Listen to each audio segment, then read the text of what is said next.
Hello students, हम discuss कर रहे हैं एनसीईआरटी का part phenol, alcohol, phenol and ether chapter है, जिसमें पार्ट फिनॉल डिस्कस कर रहे हैं, chemical reactions of phenol. Last part में हमने डिस्कस किया रिवन टीवन एनालिसिस। अगर CCl4 होता है यहाँ पर, CaCl3 की जगह CCl4 होता तो यहाँ पे एल्डिहाइड की जगह एसिड होता, कारण हमने लास्ट स्लाइड में बताया। अब नेक्स्ट रिएक्शन में हम डिस्कस कर रहे हैं, और गलती यहाँ कहाँ पे करते हैं, ये हम क्रॉस रिलेशन कर रहे हैं, जो डिफरेंट पॉइंट पे हम पढ़ते हैं। जब डिफरेंट पॉइंट पे पढ़ते हैं तो डिफरेंट कन्फ्यूजन्स क्लियर होते हैं। इंटरलिंकेज है दो डिफरेंट टाइमिंग पे चीज़ें पढ़ने की और कन्फ्यूज़न को क्लियर करने की। तो कुछ हद तक हम कन्फ्यूज़न से क्लियरिटी की तरफ बढ़ रहे हैं छोटी छोटी रिएक्शंस के द्वारा। तो अब reaction with the phenol with the zinc dust, phenol की रिएक्शन हम जिंक डस्ट से करा रहे हैं, तो क्या होगा।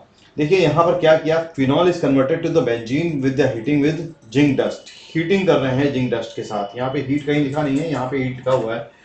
तो हम क्या कर रहे हैं, जिंक डस्ट के साथ हीट कर रहे हैं, तब जाकर के ये फिनॉल के OH पे ग्रहण लगा जा रहा है और OH रिप्लेस किया जा रहा है H के द्वारा।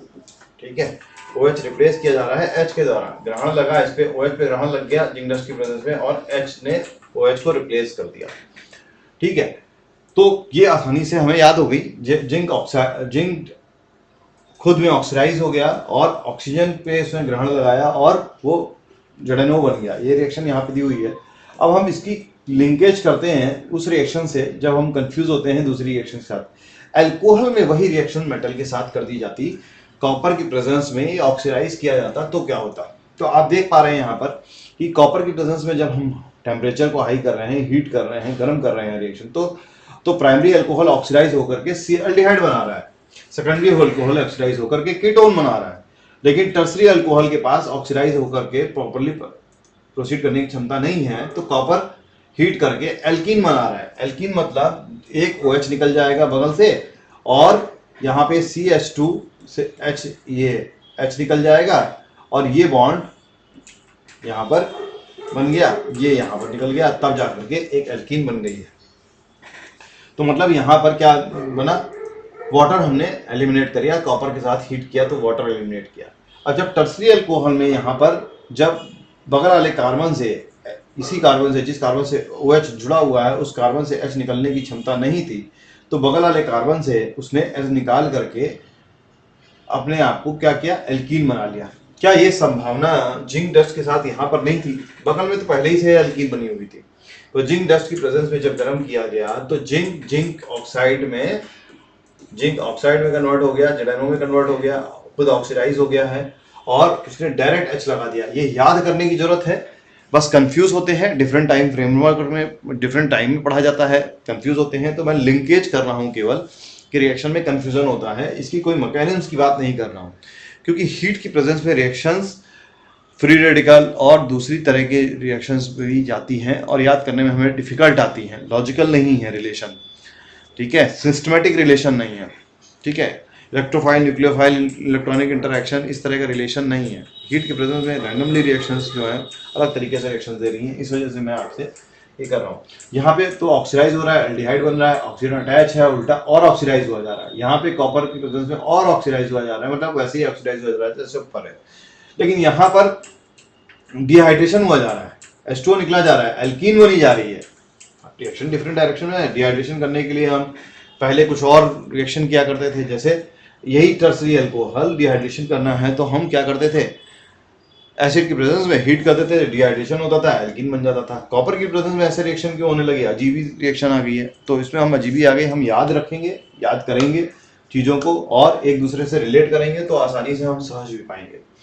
अब देखिए, ये तो एक पार्ट रहा हमारा, डिहाइड्रेशन इसका करना है तो हम एसिड से रिएक्शन करते तो भी ये डिहाइड्रेशन हो जाता और एल्कीन बन जाती। इसमें ऐसे डिहाइड्रेशन करना होता तो यहाँ पर इसका डिहाइड्रेशन करते एसिड की प्रेजेंस में तो एल्कीन बन जाती, इसका डिहाइड्रेशन करते एसिड की प्रेजेंस में तो एल्कीन बन जाती। कॉपर की प्रेजेंस में रिएक्शन कर रहे हैं तो एल्डिहाइड बन रहा है, कीटोन बन रहा है, लेकिन जब टर्सरी अल्कोहल का ऑक्सीडेशन कॉपर की प्रेजेंस में हीट कर रहे हैं तो ये एल्कीन बन रहा है। लेकिन फिनॉल को भी मेटल के साथ जब रिएक्शन कर रहे हैं तो ये बेंजीन बन रहा है, ये याद करने का पॉइंट है। तो क्या सारे मेटल के साथ ऐसे ही रिएक्शन होती है, तो एक काम करते हैं, कुछ और मेटल की जानकारी लेते हैं कि किसी भी मेटल के साथ रिएक्शन करते हैं तो कैसे होता। हम इसी स्लाइड को क्या पकड़ते हैं, कि नेक्स्ट साइड में हम कन्वर्ट करते हैं कि नेक्स्ट साइड लेकर के चलते हैं। इस साइड को हम क्या करते हैं, ठीक है, अब पकड़ते हैं इस साइड को, ठीक है। Primary alcohol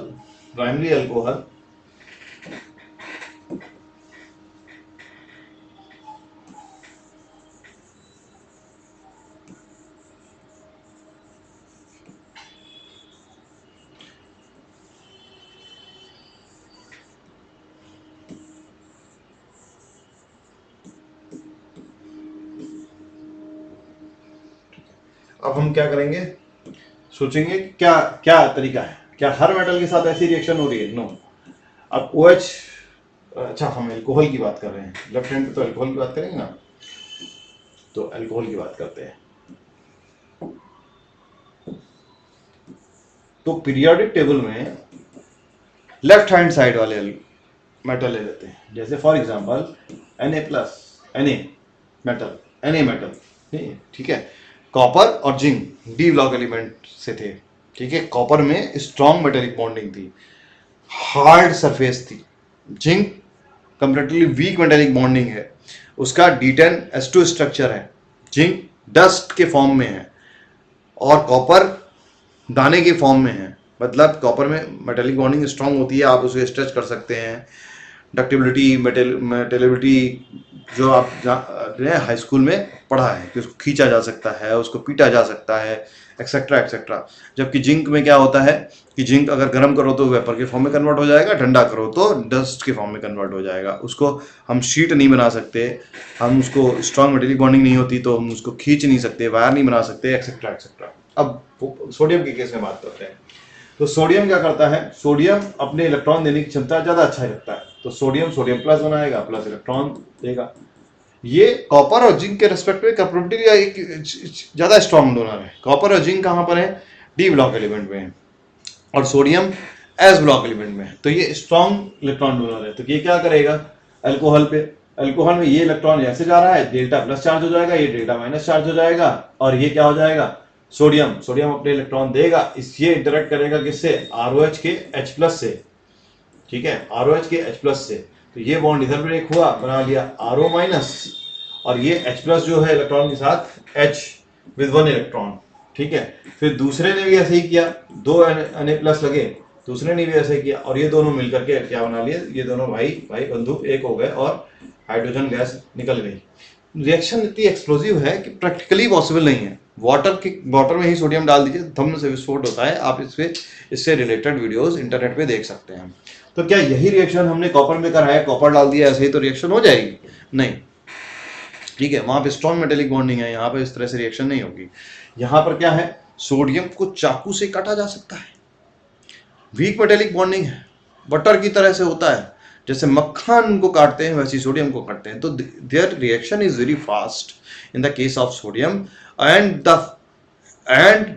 reaction is very exothermic. That's why it is a explosive in nature with water as well as with alcohol also, because of OH bond, hydrogen acidic bond. तो ये हो गया।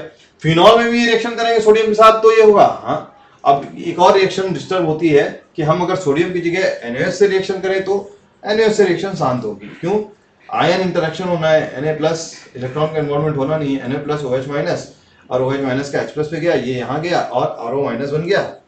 डिपेंड ऑन द रिएक्शन की backward भी हो सकती है reaction, Na+ बन गया प्लस H2O। डिपेंड कि RO- ज्यादा स्टेबल है या OH- ज्यादा स्टेबल है, तो इस तरह से रिएक्शन प्रोसीड कर सकते हैं। तो ये आसान है, फिनॉल के केस में भी आसान है। लेकिन फिनॉल की रिएक्शन अगर हम सोडियम के साथ कराई तो ऐसा फिनॉल तो और ज्यादा एसिडिक होता है। वाटर अल्कोहल के प्रेजेंस में बटर और अल्कोहल से ज्यादा एसिडिक होता है। K वैल्यू इसकी जो है, जैसे pK वैल्यू है ना, इसकी 9.89 के आसपास है, ठीक है, इसकी 15 के आसपास है, ठीक है, एथाइल अल्कोहल 15-16 के आसपास है। तो ये कंपैरेटिवली वाटर से वीक एसिडिक है, ये कंपैरेटिवली वाटर से वीक है। तो एक्सप्लोजन तो बिल्कुल क्लियर है ना, एक्सप्लोजन तो बिल्कुल क्लियर है।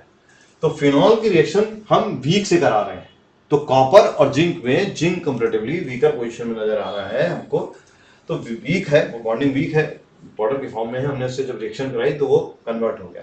तो सोडियम से रिएक्शन नहीं करा रहे हैं हम, जिंक से रिएक्शन नहीं करा रहे हैं, जिंक डस्ट से रिएक्शन करा रहे हैं जब वो क्या बना रहा है, हमारा बेंजीन नहीं बना रहा है। तो ये 2 पॉइंट क्लियर हुए।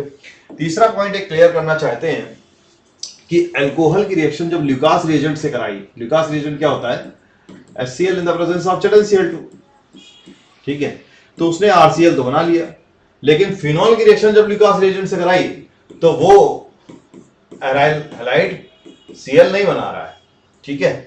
क्यों? क्योंकि यहां पे जब हम ल्यूकास रिएजेंट से अल्कोहल की रिएक्शन कराते हैं ना, थ्रू कार्बोकैटायन मैकेनिज्म से रिएक्शन कराते हैं और प्रोडक्ट बनाते हैं, ठीक है। ये उन लोगों को ज्यादा बेहतर समझ में आएगा जिन लोगों ने पूरी केमिस्ट्री पढ़ ली है। तो कार्बोकैटायन और लिंकेज करेंगे एक दूसरे से। तो कार्बोकैटायन की स्टेबिलिटी क्या होती है, 3 degree more than 1 degree, 2 degree than 1 degree.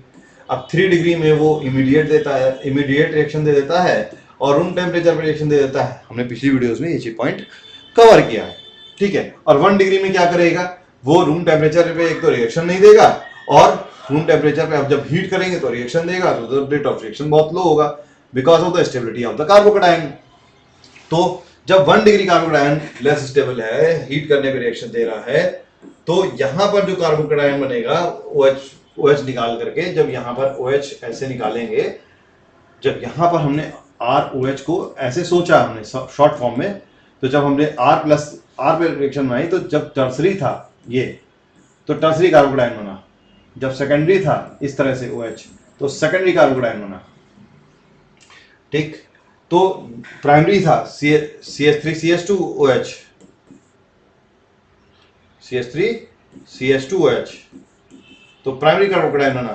तो इसकी स्टेबिलिटी ऐसे दिखाई दे रहा है कि हम sp3 हाइब्रिड कार्बन से, हमने इसको पिछली वीडियोस में डिटेल में डिस्कस किया है, sp3 से sp2 में कन्वर्ट हो रहा है। अब यहां पर क्या है, फिनॉल है, पहले से sp2 हाइब्रिड कार्बन है, ठीक है।